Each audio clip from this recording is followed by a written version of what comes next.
Good morning, Washington. I'm Dave, and here I am. DCRTV Dave, and this is some white duct tape I bought. I think duct tape is one of the most valuable things ever made. I was like, duct tape. I keep plenty of rolls of this. I've got some gray duct tape and some black duct tape and some white duct tape, and I even saw some camo duct tape, but I don't know. I didn't buy that. I thought that was a little bit much. But anyhow, there you go. Look at that. See that nice white up there? That's my roof. My ceiling, actually. The ceiling. The painters were here for until this morning, actually. In fact, one of the guys is coming back this afternoon to finish up a few spots. But the condo association has had agreed to repaint my ceiling because they put a new roof on the building back a couple weeks ago, and on the day they did my building, it just happened to rain like hell. They pulled off all the shingles at about 9, and it rained like hell at about 11 for about 90 minutes, and then they hustled up and got the stuff done. So anyhow, that's all done. That's all taken. You know, the roof is good. The roof seems to be fine. You know, it's held up in the hurricane and the tropical storms and all that. But my ceiling had a bunch of leaks in it, including over there by the skylights. So they've been repainting. Now see that? Wait, there it is, right there. There's a couple spots there. This ceiling has this textured popcorn, okay, which is hideous, but you know it's too much of a bitch to replace it.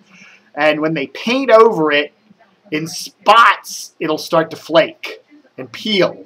Because according to the painter, when they originally installed the popcorn ceiling, they didn't put enough gunk or glue or whatever primer up behind it. So anyhow, there's a few spots like here and over in my dining room over there where it started peeling like about 12 hours after they painted it.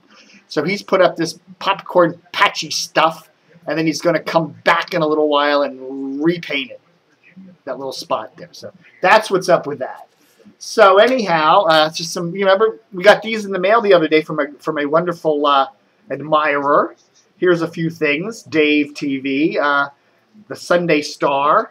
This is their TV supplement for 1965, July 1965. The new look of the Today Show. And we got an ad on the back for family rooms. Over there in, oh wow, it's Bethesda, Maryland. Custom Craft. And we also got a Donna Reed one for July of the same year. And one of, who's that? Looks like Jimmy Dean, isn't it?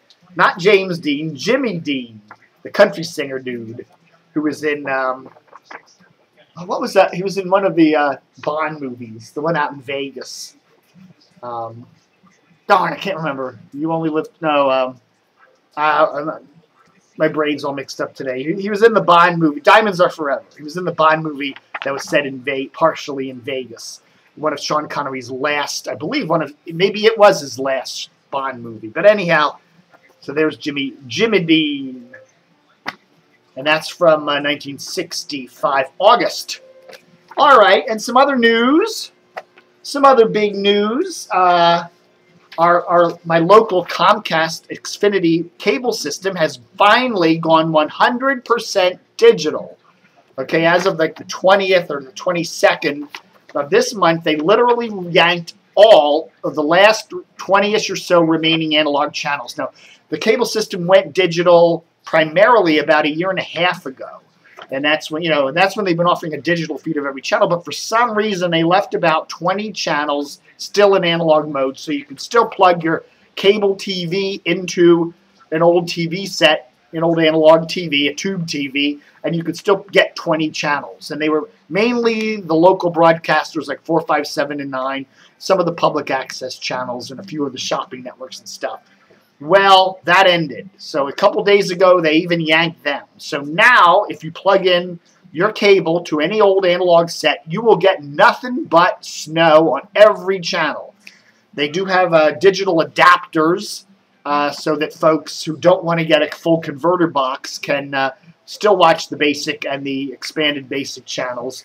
Then, of course, otherwise you just need a standard digital box, a DVR or whatever, to watch whatever you want to pay your, throw away your money for. I'll tell you, I pay over $100 a month for cable TV, and as I said before, I watch maybe 10 channels on a regular basis, and I get probably close to 300 channels. And honestly, to be honest with you, those 285 that I don't watch, I don't really feel like paying for anymore. And even channels that I like to watch, like BBC America, there ain't nothing on it anymore. There's 2 good shows on BBC America right now. 2 good shows. Top Gear, which is already having its season finale next week.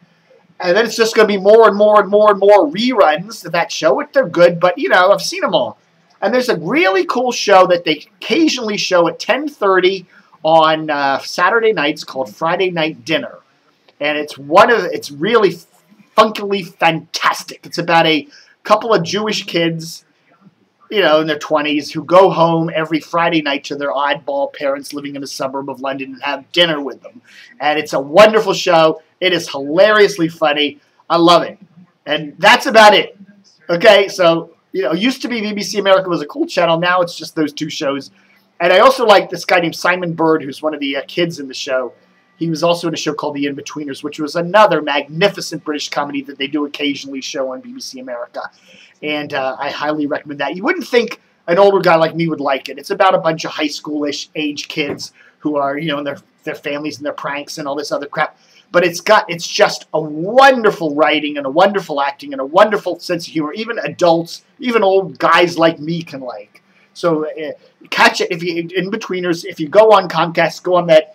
If you drill down through one of the on-demand memos, you can find In-Betweeners there and the on-demand menu somewhere on BBC America, and watch a couple of those episodes if you haven't. A lot of bad words in it, but they bleep them all out. Every other word in it's a nasty word. So, but it's really a wonderful show.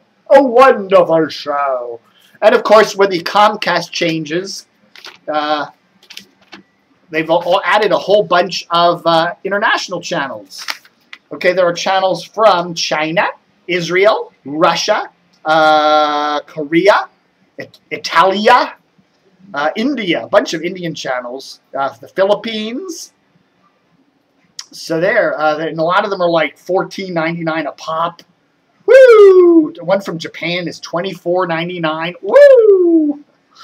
But anyhow, so there. So, I guess that's what they're using the additional bandwidth for. I really wish Comcast would use some of that additional bandwidth for maybe giving us an HD feed of some cool channels like BBC America. That would be cool.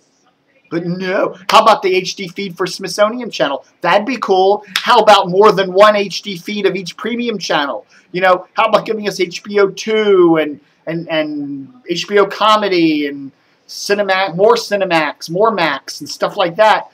Or Showtime Beyond in HD instead of just the one channel. Come on, Comcast. Get with it. Quit acting like a pompous-ass monopoly.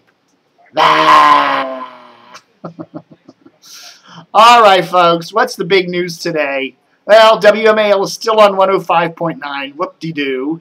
I guess that's about the big story of this week.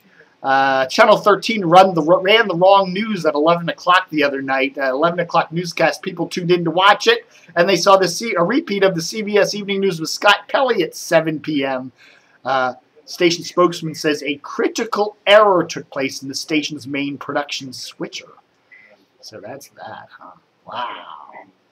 A couple more cuts over there at Citadel, or excuse me, Cumulus there in D.C. Remember we told you about the big merger last week, and then that got approved, and then the first thing they did here was pull the plug on 105.9 The Edge, pretty much canned the entire air staff, and a couple other folks are gone from the cluster there in D.C., including Spanky, who was heard on a bunch of the stations, including Mix 107.3, and Dave Lynn, who's got a bald head.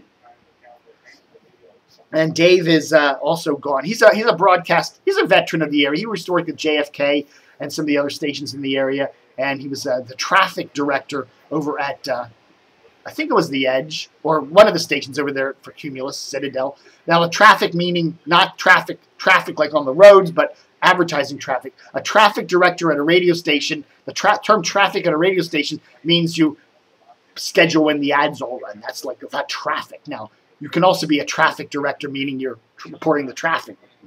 It's confusing. Also, DCRDV is hearing that David Carberry is leaving Lanham-based Radio 1 to become this local sales manager of Baltimore's Channel 2 WMAR.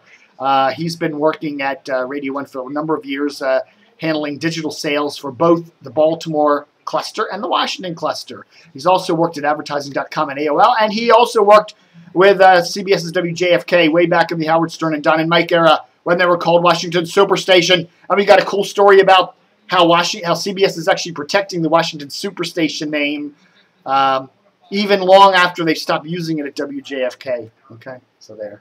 So whatever. All right, folks, that's it. That's my show. I'm going to duct tape my mouth shut. You know, it's hard to do that when you got a beard, you know? If you want to duct tape my mouth with a beard, and then you pull it off, and oh my God, it hurts. Oh, I've never done that. I'm not that kinky. No, not me. All right, folks, have a good one. As the rain comes down and my ceiling starts to peel away, and my painter guy will be back later and fix those spots. Thanks a lot. Have a good one. And cut. Pray!